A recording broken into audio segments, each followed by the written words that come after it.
الحمدللہ رب العالمین، الصلاۃ والسلام علی سید الانبیاء والمرسلین، اما بعد، اعوذ باللہ من الشیطان الرجیم، بسم اللہ الرحمن الرحیم۔ آج قرآن پاک کے 20ویں پارہ کے حوالے سے گفتگو ہوگی۔ اس پارے کے اندر سورہ النمل کا کچھ حصہ، سورہ القصص مکمل اور سورہ العنکبوت کا کچھ حصہ شامل ہے۔ پہلے رکوع کے اندر سورہ نمل اللہ رب العزت کی قدرت کا بیان ہوا کہ اس نے آسمان اور زمین بنائے، آسمان سے پانی اتارا، اس سے باغات لگائے۔ پھر رب کائنات نے فرمایا کہ تمہاری طاقت نہیں ہے کہ تم درختوں کو اگا سکو، کیا اللہ کے علاوہ کوئی اور خدا بنا رکھے ہیں؟ یہ انداز خالق کائنات نے پورے رکوع کے اندر اختیار فرمایا اور اس سے مختلف انداز میں اپنی قدرت کا بیان کیا اور لوگوں کو دعوت فکر دی۔ دوسرے رکوع کے اندر رب کائنات نے کفار کی انکار قیامت کا بیان فرمایا اور اس کے جلدی وقوع پذیر کرنے کا جو کفار مطالبہ کرتے تھے اس کی بات ہوئی۔ اس کے بعد رب کائنات نے قرآن کی صفات کا بیان فرمایا کہ اس میں ہر چیز کا علم ہے۔ بنی اسرائیل جھگڑا کرتے ہیں اور یہ قرآن جو ہے یہ ہدایت اور رحمت ہے مومنین کے لیے۔ ہدایت یعنی انسان اس کا جب مطالعہ کرتا ہے تو اس میں انسان کی رہنمائی کے سما موجود ہے، اور رحمت بھی ہے کہ جس جگہ پر قرآن پاک کی تلاوت کی جاتی ہے اللہ رب العزت کی رحمتوں کا نزول ہوتا ہے۔ پھر آخر میں فرمایا کہ آپ مردوں کو نہیں سنا سکتے اور نہ ہی بہروں کو سنا سکتے ہیں۔ یہاں مردوں اور بہروں سے مراد حقیقی مردے اور بہرے نہیں ہیں، یعنی وہ مردے جو قبروں کے اندر پڑے ہوئے ہیں ان کی بات نہیں، بلکہ وہ شخص کہ جو ہدایت کو قبول ہی نہیں کرنا چاہتا، جس نے خود کو کفر کے دائرے کے اندر بند کر رکھا ہے، جو حق بات کو سننا چاہتے ہی نہیں ہے۔ اللہ رب العزت نے فرمایا کہ آپ نہ مردوں کو سنا سکتے ہیں نہ آپ بہروں کو سنا سکتے ہیں، اور آخر میں فرمایا کہ قیامت جو ہے وہ وقوع پذیر ہونے سے پہلے دابۃ الارض جو ہے وہ زمین سے نکلے گا۔ دابۃ الارض کے بارے میں ملتا ہے کہ یہ ایک جانور زمین میں سے نکلے گا اور یہ جو ہے لوگوں سے کلام کرے گا۔ قرآن پاک میں بھی اس بات کے یہاں اللہ رب العزت نے اس طرف اشارہ دیا ہے۔ تو اس جانور کے نکلنے سے پہلے جو ہے وہ قیامت وقوع پذیر نہیں ہوگی۔ تیسرے رکوع کے اندر اللہ رب العزت نے اپنی قدرت کی بات کی اور قیامت کا مفصل بیان ہوا، تفصیلاً رب کائنات نے ذکر کیا۔ فرمایا وہ دن ایسا ہوگا کہ زمین و آسمان کی ہر چیز گھبرا جائے گی، ہر چیز پر گھبراہٹ طاری ہوگی مگر وہ جس سے اللہ بچا لے۔ جس پر اللہ چاہے گا اس پر گھبراہٹ جو ہے وہ طاری نہیں ہوں گی۔ پھر رب کائنات نے فرمایا کہ جو نیک اعمال لے کر آئے گا وہ گھبراہٹ سے محفوظ ہوگا، اس کو اس دن بھی پریشانی نہیں ہوں گی، لیکن جو لوگ گناہ کے کام لے کر آئیں گے انہیں جہنم کے اندر جو ہے وہ ڈالا جائے گا۔ آخر میں رسول اللہ صلی اللہ علیہ وآلہ وسلم کے حوالے سے بات ہوئی کہ آقا علیہ الصلوۃ والسلام کو حکم ہوا کہ آپ فرما دیں مجھے تو حکم ہوا کہ میں اسی کی عبادت کروں اور قرآن کی تلاوت کروں تاکہ لوگ ہدایت پا جائیں۔ لوگوں پر قرآن پاک کی آیات کی تلاوت کیجیے تاکہ لوگ جو ہیں وہ راہ راست کی طرف آ جائیں، اور اس سورہ مبارکہ کا اختتام ان الفاظ پر ہوا کہ تمام تعریفیں اللہ رب العزت کے لیے ہی ہیں۔ اس کے بعد سورہ القصص۔ سورہ القصص مکی ہے، اس میں 9 رکوع اور 88 آیات ہیں۔ پہلا رکوع حروف مقطعات سے رب کائنات نے آغاز فرمایا یہ آیات روشن کتاب کی ہیں۔ پھر اس کے بعد حضرت موسیٰ علیہ السلام کے واقعات کو رب کائنات نے مفصل بیان کیا کہ فرعون نے لوگوں کو گروہوں میں تقسیم کر رکھا تھا، یعنی ایک قبطی قوم ہے، دوسری بنی اسرائیل ہے۔ قبطی جو ہے وہ حکمران طبقہ ہے، بنی اسرائیل جو ہیں وہ غلام ہیں، ان کی خدمت قبطیوں کی خدمت کرتے ہیں۔ تو اللہ رب العزت نے فرمایا اس نے یہ کیا تو ہم نے فرعون کو تباہ کر دیا اور بنی اسرائیل کو مصر کی حکمرانی ہم نے عطا فرمائی۔ اس کے بعد موسیٰ علیہ السلام کی ابتدا کی زندگی جو ہے وہاں سے رب کائنات نے آغاز فرمایا کہ موسیٰ علیہ السلام کی جب ولادت ہوئی تو ہم نے ان کی ماں کی طرف الہام کیا کہ موسیٰ علیہ السلام کو دریا کے اندر بہا دیا جائے۔ موسیٰ علیہ السلام کی بہن کی ڈیوٹی لگائی کہ وہ موسیٰ علیہ السلام پر نگاہ رکھیں۔ موسیٰ علیہ السلام دریا کے اندر بہتے ہوئے فرعون کے محل کے اندر چلے گئے، وہاں فرعون کی بیوی آسیہ نے حضرت موسیٰ علیہ السلام کو اٹھا لیا۔ پھر جب حضرت موسیٰ علیہ السلام کی دودھ پلانے کا مرحلہ آیا تو پھر آپ کی بہن نے مشورہ دیا کہ میں ایک عورت کو جانتی ہوں کہ جس کا دودھ جو ہے وہ موسیٰ علیہ السلام پی لیں گے، تو آپ ہی کی والدہ کے ذمہ موسیٰ علیہ السلام کو دودھ پلانے کی ذمہ داری جو ہے وہ لگائی گئی۔ یہ سارا واقعہ جو ہے رب کائنات نے پہلے رکوع کے اندر بیان فرمایا۔ اس کے بعد دوسرے رکوع کے اندر رب کائنات نے فرمایا کہ جب موسیٰ علیہ السلام جوان ہوئے تو شہر میں نکلے، رات کا وقت تھا، لوگ سوئے ہوئے تھے۔ حضرت موسیٰ علیہ السلام نے دو لوگوں کو دیکھا کہ آپس میں جھگڑا کر رہے ہیں۔ ایک شخص قبطی قوم سے تعلق رکھتا ہے، دوسرا جو ہے وہ بنی اسرائیل سے تعلق رکھتا ہے۔ تو بنی اسرائیل والے نے موسیٰ علیہ السلام کو مدد کے لیے پکارا، موسیٰ علیہ السلام گئے اور موسیٰ علیہ السلام نے قبطی کو ایک مکہ مارا جس کی وجہ سے وہ وہاں پر ہلاک ہو گیا۔ اب موسیٰ علیہ السلام اگلے دن دوبارہ یہ واقعہ پیش آیا کہ وہ قبطی جو ہے وہ کسی اور سے جھگڑا کر رہا تھا، اس نے پھر موسیٰ علیہ السلام کو پکارا۔ موسیٰ علیہ السلام نے کہا کہ تو ہے جھگڑا لوں۔ وہ موسیٰ علیہ السلام اس نوجوان کی طرف جب گئے تو وہ نوجوان کہنے لگا کیا آپ مجھے قتل کر دیں گے جیسے کل آپ نے اس قبطی کو قتل کیا؟ تو تھوڑی دیر بعد ایک نوجوان شہر کی طرف سے آیا اور اس نے آ کر بتایا موسیٰ علیہ السلام کو کہ آپ یہاں سے نکل جائیں، بادشاہ نے آپ کے قتل کا جو فرمان ہے وہ جاری کیا ہے۔ تو موسیٰ علیہ السلام وہاں سے مدین چلے گئے۔ تیسرے رکوع کے اندر پھر حضرت موسیٰ علیہ السلام کا مدین کے اندر جو واقعہ اس کو بیان کیا کہ مدینہ میں آپ ایک جگہ پر آئے تو وہاں پر آپ نے دیکھا کہ ایک کنویں سے لوگ اپنے مویشیوں کو پانی پلا رہے ہیں۔ دو لڑکیاں تھوڑا ہٹ کر کھڑی ہیں، آپ نے ان سے پوچھا کہ کیا ماجرا؟ نے کہا کہ یہ لوگ جو ہیں وہ اپنے مویشیوں کو ریوڑ کو پانی پلا کے جائیں گے، اس کے بعد ہماری باری آئے گی تو ہم جو ہے وہ پانی پلائیں گے۔ تو موسیٰ علیہ السلام نے ان لڑکیوں کے ریوڑ کو لیا اور اس کنویں سے انہیں پانی پلایا اور ان کے حوالے ریوڑ کر دیا۔ کچھ دیر کے بعد ایک لڑکی واپس آئی اور اس نے کہا کہ آپ کو میرے بابا بلا رہے ہیں۔ تو حضرت موسیٰ علیہ السلام حضرت جو مدین کے اندر شعیب علیہ السلام کے پاس چلے گئے۔ تو شعیب علیہ السلام نے موسیٰ علیہ السلام سے کہا کہ اگر آپ 8 سال تک میری خدمت کرتے ہیں تو میں اپنی بیٹی کی نکاح آپ سے کر دوں گا۔ آپ کی مرضی ہے، آپ 8 سال کرنا چاہیں یا اس پہ 2 کا اضافہ 10 سال کر لیں۔ حضرت موسیٰ علیہ السلام نے 10 سال ان کی خدمت کرنے کی حامی بھر لی اور 10 سال مکمل کیے۔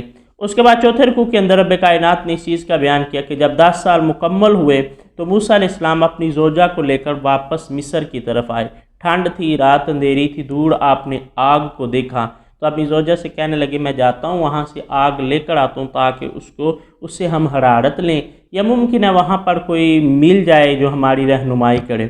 تو حضرت موسیٰ علیہ السلام جب کوہ طور پر گئے تو وہاں پر ندا آئی کہ یہ وادی مقدس ہے، آپ جوتے اتار کر آئیں، اور فرمایا میں تمہارا رب ہوں اور جاؤ تم فرعون کی طرف کہ فرعون جو ہے وہ سرکش ہو رہا ہے۔ تو موسیٰ علیہ السلام نے بات کی کہ باری تعالیٰ میں نے تو قبطیوں کا ایک شخص قتل کیا تھا، مجھے اپنی جان کے حوالے سے خوف ہے، آپ میرے بھائی ہارون کے ساتھ مدد فرمائیں۔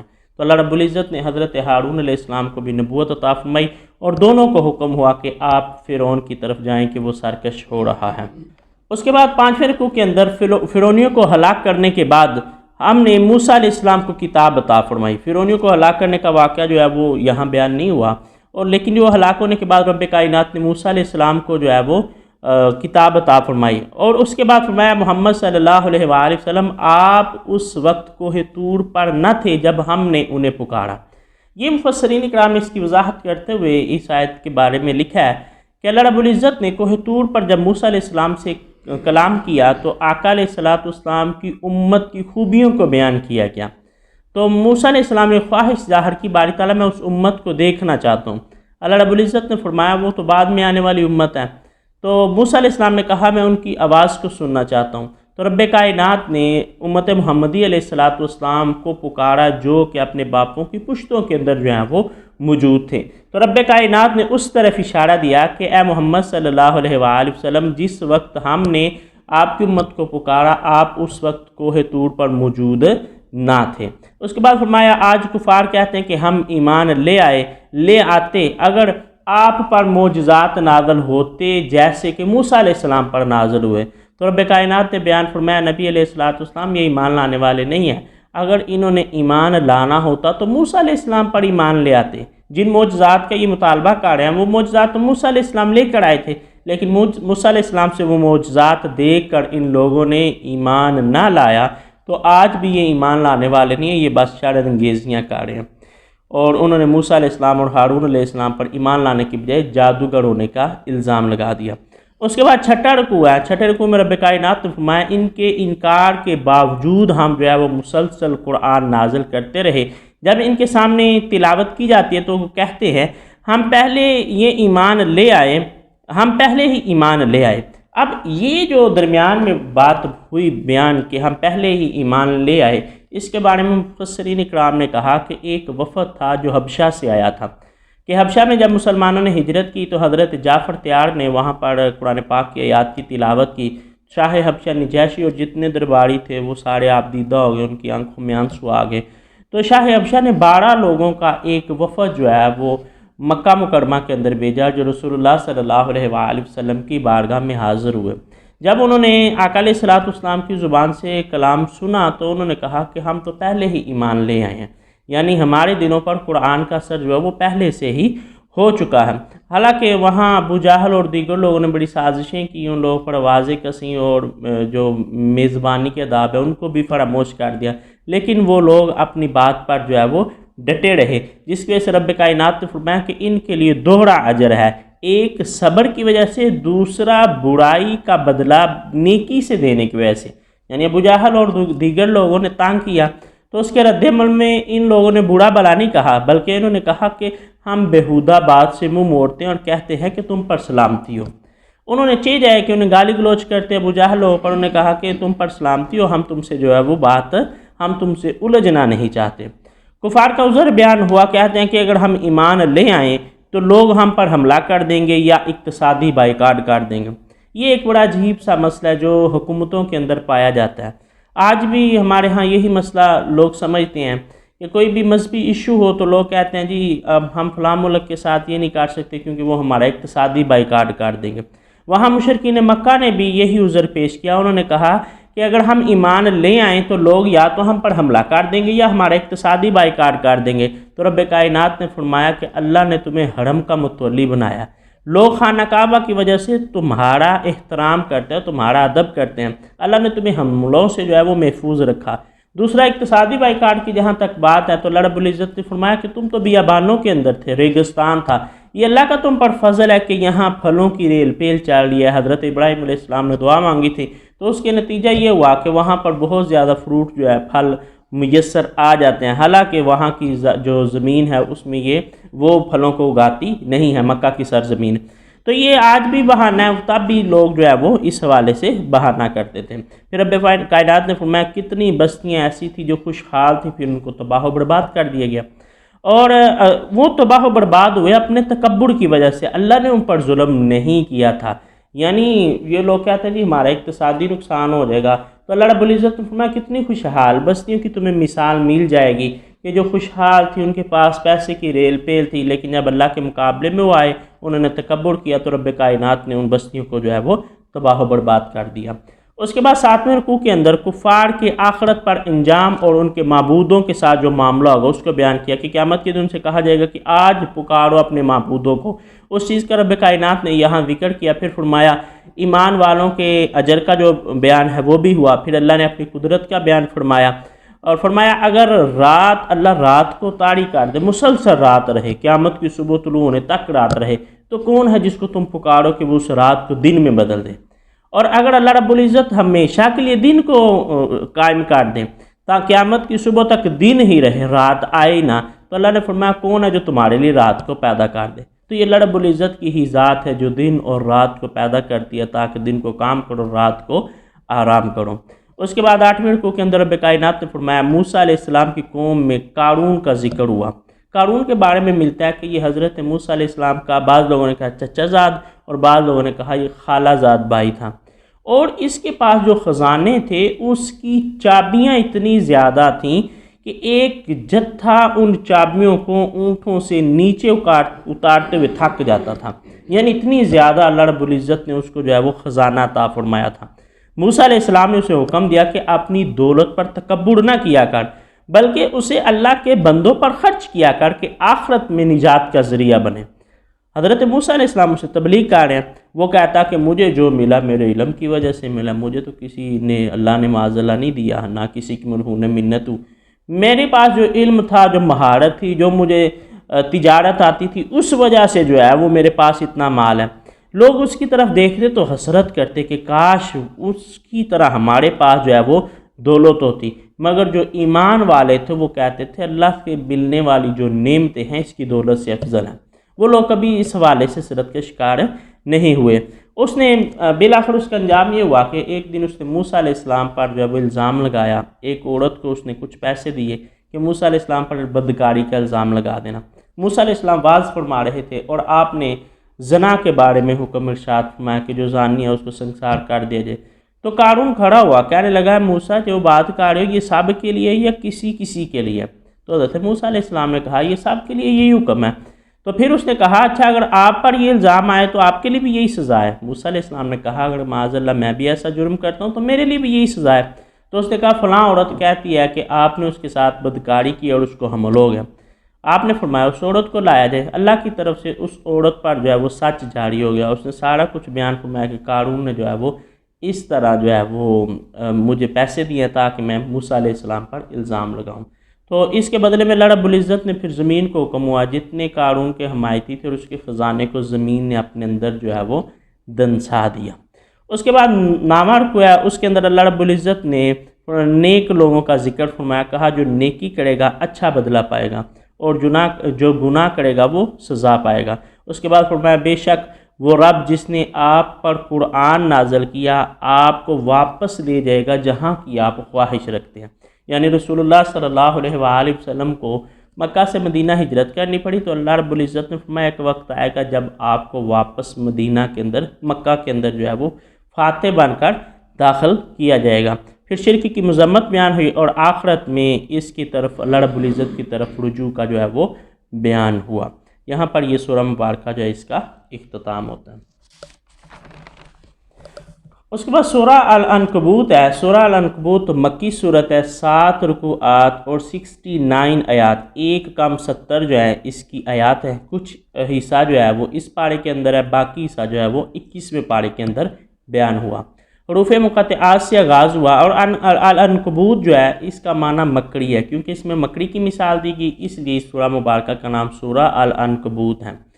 اور حروف مقطعات سے آغاز ہوا، فرمایا لوگ یہ خیال کرتے ہیں کہ انہیں صرف اسی بات پر چھوڑ دیا جائے گا کہ وہ ایمان لے آئے۔ اس میں بڑی ایمان والوں کے لیے قابل غور آیت ہے۔ رب کائنات نے فرمایا لوگ یہ سمجھتے ہیں کہ انہیں چھوڑ دیا جائے گا صرف یہ بات کہنے پر کہ وہ ایمان لے آئے، حالانکہ انہیں آزمایا نہیں گیا جیسا کہ پہلے لوگوں کو آزمایا گیا۔ یعنی قرآن پاک میں ایک اور جگہ پر یہ اسی طرح کا مضمون بیان ہوا کہ لوگ کیا سمجھتے ہیں انہیں ایسے ہی جنت میں داخل کر دیا جائے گا، حالانکہ ان سے پہلی قوموں کو آزمایا گا اور وہ سخت طور پر ہلائے گے یہاں تک کہ رسول بول اٹھے کہ باری تعالیٰ تیری مدد کب آئے گی۔ تو انسان کے لمحہ فکری ہے، وہ سمجھتا ہے کہ شاید بغیر آزمائش کے اس کو جنت مل جائے گی یا اس کو آخرت کے اندر اجر مل جائے گا۔ انسان کو ہمیشہ اللہ رب العزت سے اس کے فضل کا سوال کرنا چاہیے اور اس کی بارگاہ میں ہمیشہ مغفرت کی دعا کرنی چاہیے کہ باری تعالیٰ ہم اس قابل نہیں ہیں کہ تو ہمیں آزمائیں، لیکن رب کائنات نے فرمایا کہ ہم لوگوں کو آزمائیں گے، اس کے بعد جنت عطا فرمائیں گے۔ اللہ رب العزت نے بدکار لوگوں کا بیان فرمایا کہ وہ لوگ یہ گمان کرتے ہیں کہ وہ اللہ کی پکڑ سے بچ جائیں گے، حالانکہ یہ ان کی خام خیالی ہے۔ اس کے بعد فرمایا جو اللہ کی راہ میں کوشش کرتا ہے اپنے فائدے کے لیے کرتا ہے، یعنی انسان اگر کوئی نیکی کرتا ہے تو اس میں اللہ کا کوئی فائدہ نہیں کر رہا ہوتا، حقیقت میں وہ اپنا ہی فائدہ کر رہا ہوتا ہے۔ پھر والدین کے ساتھ اچھا سلوک کرنے کا حکم ہوا، لیکن ساتھ ہی رب کائنات نے فرمایا کہ اگر والدین تمہیں شرک کی دعوت دیں تو پھر ان کی اطاعت نہ کرو۔ یعنی دنیا کے اندر اللہ اور اس کے رسول صلی اللہ علیہ وآلہ وسلم کی محبت غیر مشروط محبت ہے، باقی جتنے لوگوں کی محبت ہے وہ مشروط ہے۔ والدین سے انسان بہت زیادہ محبت کرتا ہے، لیکن ان والدین کی محبت بھی صرف اس وقت تک ہے جب تک کہ وہ شریعت کے دائرے کے اندر حکم دیں۔ اگر وہ شرک کا یا نافرمانی کا اللہ کی حکم سے روگردانی کا حکم دیں گے تو پھر ان کی اطاعت جو ہے وہ نہیں کی جائیں گی۔ اور آخر میں منافقین اور کفار کے طرز عمل کا بیان ہوا۔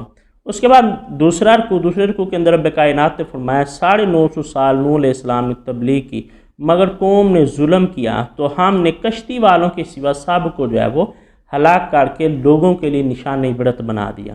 تو فرمایا اتنی بڑی دنیا کو ہم نے تباہ کر دیا جب وہ اللہ کے مقابلے میں آئے۔ پھر ابراہیم علیہ السلام کا ذکر ہوا جو انہوں نے اپنی قوم کو توحید کی دعوت دی۔ پھر آخر میں امت محمدی علیہ السلام کو اشارتاً خطاب ہو رہا ہے کہ زمین کی سیر کرو، دیکھو کیسے اللہ نے زمین بنائی، جو پہلی دفعہ بنانے پر قادر ہے وہ دوسری دفعہ بھی بنانے پر قادر ہے، اور مجرم کہیں بھاگ نہیں سکتا، نہ آسمان کے اندر نہ زمین کے اندر۔ یعنی مجرم اگر یہ سمجھے نا میں زمین کے اندر بھاگ جاؤں گا، اللہ رب العزت نے قرآن پاک کے اندر ایک اور مقام پر فرمایا اگر تم اللہ کی قدرت سے بھاگنا چاہتے ہو تو بھاگ جاؤ، لیکن یاد رکھو تم جہاں بھی جاؤ گے اللہ رب العزت کو وہاں کا مالک پاؤ گے۔ اس کے بعد تیسرے رکوع کے اندر پھر ابراہیم علیہ السلام کا ذکر ہوا کہ جب ابراہیم علیہ السلام نے دعوت دی تو قوم کے پاس اس کا کوئی جواب نہ تھا، تو قوم نے کہا کہ ابراہیم علیہ السلام کو آگ کے اندر ڈال دیا جائے۔ لوط علیہ السلام ابراہیم علیہ السلام پر ایمان لے آئے، پھر ان دونوں نے جو ہے وہ ہجرت کی۔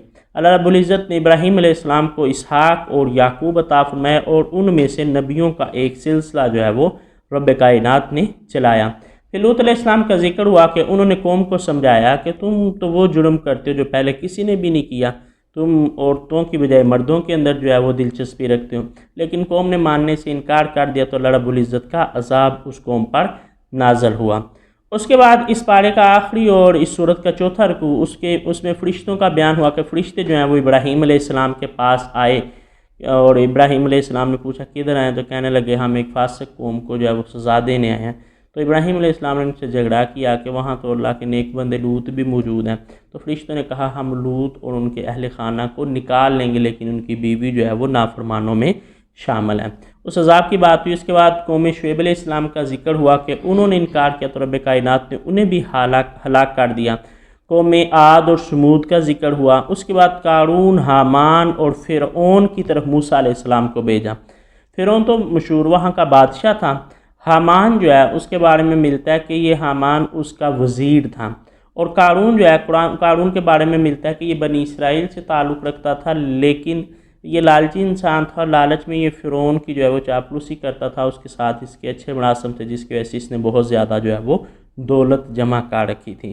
رب کائنات نے ان سب کا ذکر کرنے کے بعد پھر اکٹھا ان کی سزا بیان فرمائی کہ بعض ایسے تھے جن پر ہم نے پتھر برسائے، بعض کو ایک کڑک نے آ لیا، بعض جو ہے ان کو ہم نے زمین کے اندر دنسا دیا، بعض جو ہے ان کو پانی کے اندر ہم نے غرق کر دیا۔ اور آخر میں رب کائنات نے مثال دی شرک کی، اور میں شرک کی مثال ایسی ہے جیسے مکڑی کے گڑھ کی۔ یقیناً جو ہے وہ گڑھوں میں سب سے کمزور تر جو گڑھ ہے وہ مکڑی کا ہے، یعنی شرک والوں کا آسرا مکڑی کے گڑھ سے بھی زیادہ کمزور تعلق ہے، مکڑی کے گڑھ سے بھی زیادہ کمزور ان کا رشتہ ہے ان کے معبودوں کے ساتھ۔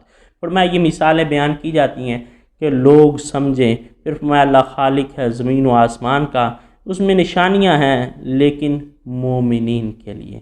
یہاں اس پارے کا جو ہے وہ اختتام ہوا۔ اللہ رب العزت کی بارگاہ میں دعا کرتے ہیں خالق کائنات میں قرآن سمجھنے اور اس پر عمل کرنے کی توفیق عطا فرمائے۔ وما علینا الا البلاغ المبین۔